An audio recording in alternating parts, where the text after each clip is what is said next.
सबसे पहले हम साइकोसिस का मतलब क्या होता है उसे समझ लेते हैं। साइकोसिस एक मेंटल कंडीशन है, एक मेंटल डिजीज होता है जिस दौरान हमारा मेंटल फंक्शन थोड़ा सा डिस्टर्ब हो जाता है। जब किसी पेशेंट को साइकोसिस डिजीज हो जाता है, उस दौरान पेशेंट का थिंकिंग, पेशेंट का इमोशंस और पेशेंट के बिहेवियर में हमें काफ़ी ज़्यादा चेंजेस देखने मिलता है और साइकोसिस इन सब को भी काफ़ी हद तक अफेक्ट कर देता है। इसके बाद हम एंटी साइकोटिक ड्रग्स के डेफिनेशन के बारे में समझ लेते हैं। The drugs which are used in the treatment of psychic disorders or psychosis are called antipsychotics. For example, chlorpromazine, reserpine and haloperidol.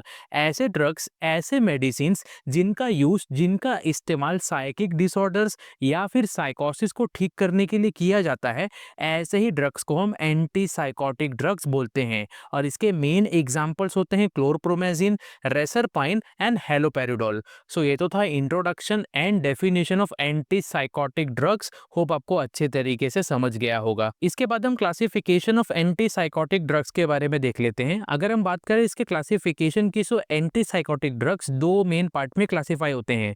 सबसे पहला है टिपिकल एंटी साइकोटिक्स एंड दूसरा है अटिपिकल एंटी साइकोटिक्स। अगर हम बात करें टिपिकल एंटी साइकोटिक्स की, सो टिपिकल एंटी साइकोटिक्स अगेन चार मेन पार्ट में क्लासिफाई होते हैं। सबसे पहला है फिनोथायाजिन्स। इसके मेन एग्जांपल है क्लोरप्रोमेजिन, ट्राइफ्लूपेराजिन, फ्लूफेनाजिन एंड थायोरिडाजिन। नेक्स्ट है ब्यूट्रोफिनोन्स। इसके मेन एग्जांपल है हेलोपेरिडोल एंड ड्रोपेरिडोल। इसके बाद है थायोजेंथेन। इसका मेन एग्जांपल है थायोथिक्सिन एंड क्लोरप्रोथिक्सिन। लास्ट है मिसलिनियस ड्रग। इसका मेन एग्जांपल है रेसरपाइन। अगर हम बात करें अटिपिकल एंटीसाइकोटिक्स की, सो इसके मेन एग्जांपल है क्लोजापाइन, ओलांजेपाइन, क्यूटिपाइन, रेस्पेरिडोन, एरिपाइपराजोल, ज़िप्रासिडोन एंड पेलिपेरिडोन और लास्ट है ल्यूरासिडोन। सो ये तो था classification of antipsychotic drugs. Hope आपको अच्छे तरीके से समझ गया होगा। इसके बाद हम pharmacological actions of antipsychotic drugs के बारे में देख लेते हैं, यानी कि एंटीसाइकोटिक ड्रग्स का हमारे बॉडी के ऊपर कौन कौन सा एक्शन होता है उसको हम अच्छे तरीके से समझ लेते हैं। सबसे पहला है बिहेवियरल इफेक्ट। एंटीसाइकोटिक ड्रग्स काम the mind of psychotic patients. It also reduces anxiety without making the patient sleepy. Antipsychotic drugs psychotic patient के माइंड को अच्छे तरीके से काम कर देता है और साइकोटिक पेशेंट के माइंड को यानी कि ब्रेन को अच्छे तरीके से रिलैक्स करने का काम करता है। इसी के साथ साथ एंटीसाइकोटिक ड्रग्स पेशेंट के बॉडी के अंदर एंजाइटी को भी रिड्यूस करने का काम करता है, वो भी बिना किसी स्लीप को प्रोड्यूस किए। नेक्स्ट है autonomic nervous system. Antipsychotic exert a central depressant action on the hypothalamic center which result in the reduction of sympathetic activity. Some drugs like phenothiazines have anticholinergic and alpha blocking properties leading to side effects like dry mouth and postural hypotension. Antipsychotic drugs हमारे hypothalamic centre के ऊपर एक central depression action produce करने का काम करते हैं और इसी के वजह से हमारे बॉडी के अंदर सिंपैथेटिक एक्टिविटी रिड्यूस हो जाता है। इसी के साथ साथ कुछ ड्रग जैसे कि फिनोथायाजिन्स के पास anticholinergic as well as alpha blocking properties भी होते हैं, जिसकी वजह से एंटीसाइकोटिक ड्रग्स हमारे बॉडी के अंदर ड्राई माउथ एंड पोस्चेरियल हाइपोटेंशन को प्रोड्यूस करने का काम करता है।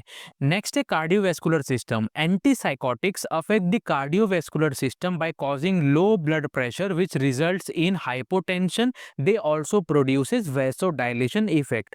एंटीसाइकोटिक हमारे कार्डियोवैस्कुलर सिस्टम के अंदर ब्लड प्रेशर को लो करने का काम करते हैं, जिसकी वजह से हाइपोटेंशन प्रोड्यूस हो जाता है।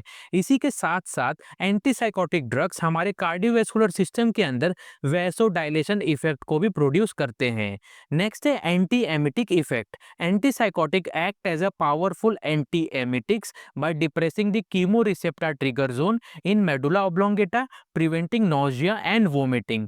एंटीसाइकोटिक्स एक एंटी एमिटिक्स की तरह भी काम करता है। अब ये कैसे काम करता है उसको हम एकदम सिंपल तरीके से समझ लेते हैं। हमारे ब्रेन के लोअर पार्ट में मेडुला ऑब्लोंगेटा नाम का एक ऑर्गन प्रेजेंट होता है। इसी मेडुला ऑब्लोंगेटा के अंदर कीमो रिसेप्टर ट्रिगर जोन नाम का एक चीज होता है और ये कीमो रिसेप्टर ट्रिगर जोन हमारे बॉडी के अंदर नोजिया एंड वोमिटिंग को इनिशिएट करने का काम करता है। लेकिन एंटीसाइकोटिक ड्रग्स इसी कीमो रिसेप्टर ट्रिगर जोन को जाके डिप्रेस कर देते हैं, जिसके वजह से हमारे बॉडी के अंदर नोजिया एंड वोमिटिंग भी प्रिवेंट हो जाता है। नेक्स्ट है effect on temperature regulation. Antipsychotics lower the body temperature by blocking dopamine receptors in the hypothalamus which result in increased heat loss. Antipsychotic drugs हमारे बॉडी टेम्परेचर को भी कम करने का काम करते हैं। अब ये कैसे कम करते हैं उसको हम सिंपल तरीके से समझ लेते हैं। हमारे बॉडी के अंदर हाइपोथैलेमस नाम का ऑर्गन होता है। इसी हाइपोथैलेमस के अंदर डोपामिन रिसेप्टर्स प्रेजेंट होते हैं। एंटीसाइकोटिक ड्रग्स इसी डोपामिन रिसेप्टर को ब्लॉक कर देते हैं और ब्लॉक होने की वजह से हमारे बॉडी का जो टेम्परेचर है वो एकदम कम हो जाता है, बॉडी टेम्परेचर नॉर्मल से लो हो जाता है। सो ये तो था pharmacological actions of antipsychotic drugs. Hope आपको अच्छे तरीके से समझ गया होगा। इसके बाद हम डोज ऑफ एंटीसाइकोटिक ड्रग्स के बारे में समझ लेते हैं, यानी कि एंटीसाइकोटिक ड्रग्स का नॉर्मल डोज कितना है एंड इसको डॉक्टर कितने अमाउंट में प्रिस्क्राइब करते हैं उसको हम अच्छे तरीके से समझ लेते हैं। सबसे पहला है क्लोरप्रोमेजिन। क्लोरप्रोमेजिन टैबलेट्स के फॉर्म में अवेलेबल होता है और इसका नॉर्मल डोज 200 मिलीग्राम से लेकर 800 मिलीग्राम होता है, जिसको डेली ओरल रूट के जरिए लिया जाता है। इसके बाद है रेसरपाइन। रेसरपाइन भी टैबलेट्स के फॉर्म में अवेलेबल होता है और इसका नॉर्मल डोज 0.25 मिलीग्राम होता है और इसको भी डेली ओरल रूट के जरिए लिया जाता है। नेक्स्ट है हेलोपेरिडोल। हेलोपेरिडोल भी टैबलेट्स के फॉर्म में अवेलेबल होता है और इसका नॉर्मल डोज 2 मिलीग्राम से लेकर 20 मिलीग्राम होता है और इसको भी डेली ओरल रूट के जरिए लिया जाता है। लास्ट है क्लोजापाइन। क्लोजापाइन भी टैबलेट्स के फॉर्म में अवेलेबल होता है और इसका नॉर्मल डोज 100 मिलीग्राम से लेकर 300 मिलीग्राम होता है और इसको भी डेली ओरल रूट के जरिए लिया जाता है। सो ये तो था dose of antipsychotic drugs. Hope आपको अच्छे तरीके से समझ गया होगा। इसके बाद हम इंडिकेशंस ऑफ एंटीसाइकोटिक ड्रग्स के बारे में समझ लेते हैं, यानी कि एंटीसाइकोटिक ड्रग्स का यूजेस क्या क्या है एंड इसको कौन कौन से कंडीशंस और बीमारी को ठीक करने के लिए इस्तेमाल किया जाता है उसके बारे में हम समझ लेते हैं। Chlorpromazine is use in the treatment of schizophrenia. Chlorpromazine का यूज सीजोफ्रेनिया के ट्रीटमेंट में किया जाता है। Chlorpromazine is also use in senile साइकोसिस। क्लोरप्रोमेजिन का इस्तेमाल सिनाइल साइकोसिस को ठीक करने के लिए भी किया जाता है। Chlorpromazine is also used in the treatment of manic depressive disorders. Chlorpromazine का यूज मैनिक डिप्रेसिव डिसऑर्डर्स या फिर मैनिक डिप्रेसिव साइकोसिस के ट्रीटमेंट में भी किया जाता है। Chlorpromazine is also used for the treatment of behaviour disorder in children. Chlorpromazine का यूज छोटे बच्चों में जो बिहेवियर डिसऑर्डर्स होता है उनको ठीक करने के लिए भी किया जाता है। क्लोरप्रोमेजिन is also used as antiemetics to prevent nausea and vomiting। क्लोरप्रोमेजिन का यूज एंटीएमिटिक्स की भी तरह किया जाता है, जिसके वजह से हमारे बॉडी के अंदर नोजिया एंड वोमिटिंग प्रिवेंट हो जाता है। Reserpine is use as tranquilliser. Reserpine का यूज ट्रैंकुलाइजर्स की तरह किया जाता है। Reserpine is also use as anti hypertensive agent. Reserpine एक एंटी हाइपरटेंसिव एजेंट की भी तरह इस्तेमाल किया जाता है।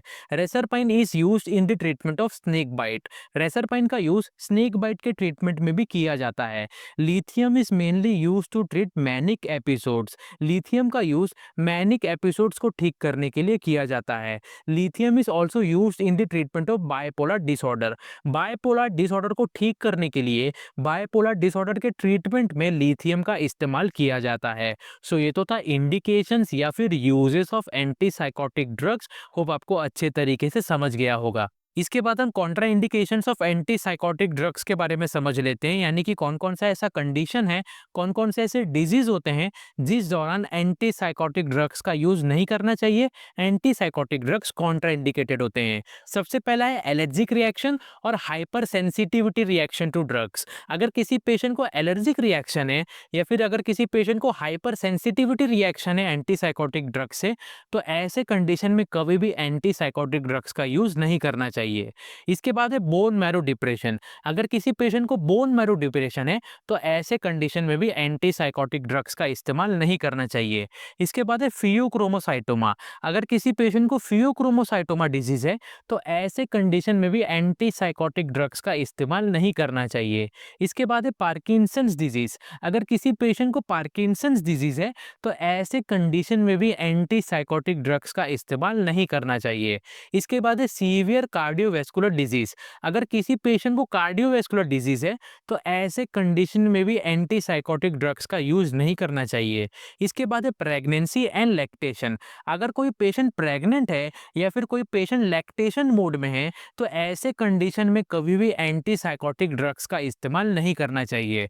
लास्ट है सीवियर लिवर डिसफंक्शन। अगर किसी पेशेंट का लिवर खराब हो चुका है, लीवर काम नहीं कर रहा है, तो ऐसे कंडीशन में भी एंटीसाइकोटिक ड्रग्स का इस्तेमाल नहीं करना चाहिए। सो ये तो था Contra indications of antipsychotic drugs. Hope आपको अच्छे तरीके से समझ गया होगा। सो यहाँ पर एंटीसाइकोटिक ड्रग्स चैप्टर अच्छे तरीके से खत्म होते हैं। अगर आपको किसी भी टाइप का क्वेश्चन या फिर डाउट है इस चैप्टर से रिलेटेड, तो आप हमें कमेंट बॉक्स में पूछ सकते हैं।